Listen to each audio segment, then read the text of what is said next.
So my first question is for Emily. Okay. Emily, you said that I heard you say in a recent interview, I read that you said in a recent interview that you hope that the experience that your character is having, Nami is having, is a guide for young people.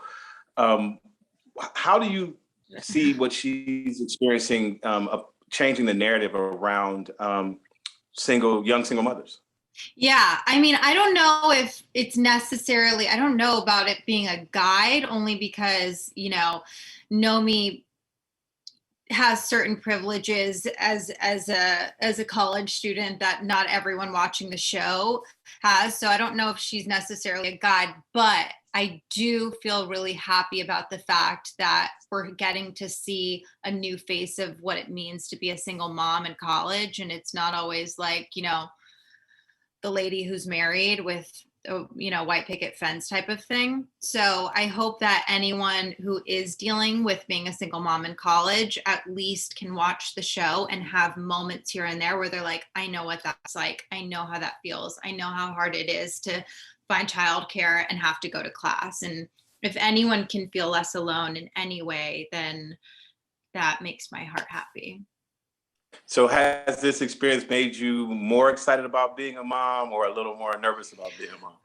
I don't know. I kind of like in my mind divorce Nomi from my life in a lot of ways because we're so different in so many ways. So I don't know if it's affected my feelings about motherhood.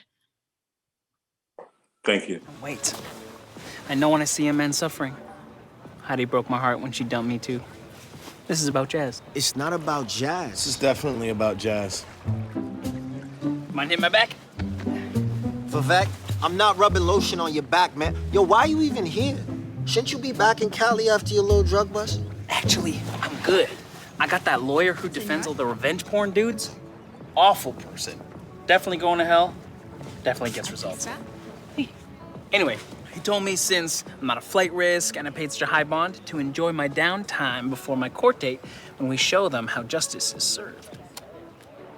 So for now, come on, a quick toast to doing us. So Jordan, you know, in our society, we love the lovable bad boy, right? We like the celebrity or, you know, that lovable gangster, whether it's, you know, Tony Montana to Nino Brown, right? But we're also in a cancel culture. Do you think people want to see you get your comeuppance, or do you think they want to see you kind of figure out a way to skate out of this whole situation? I mean,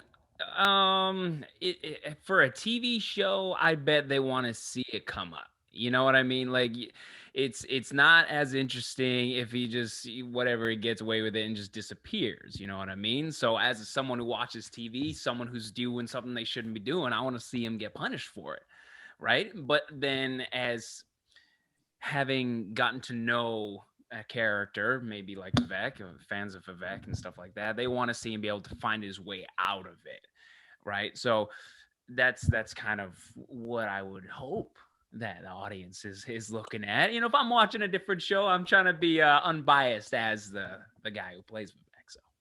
So in your history, have you always kind of gotten away with it?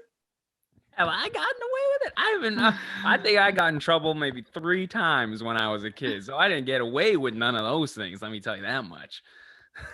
Right, definitely. I think we're all there. And so, Chlöe, happy birthday. Happy belated birthday, by the way. Thank you. And so, you know, I think that there's some parallels between being an athlete and being in your real life, an actor, singer, you know, that it's tough to find that balance. Mm-hmm. Can you identify with the fact that your character maybe at times feels overwhelmed? Actually, I can. The thing is, with what I do and with what Jazz does, it's not easy. But the thing with me and Chlöe and what I do, I love it. So it's like the good kind of always outweighs the bad. And I'd be lying and saying, oh, I'm never overwhelmed and I never have stresses, but we're all human beings.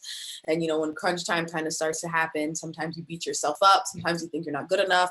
Sometimes you're just stressing and worrying about how things will come together. But I feel like if you love something enough, you will kind of look past that. So yes, there are things that are very overwhelming, but I'm grateful for every bad, every stressful, and every good moment.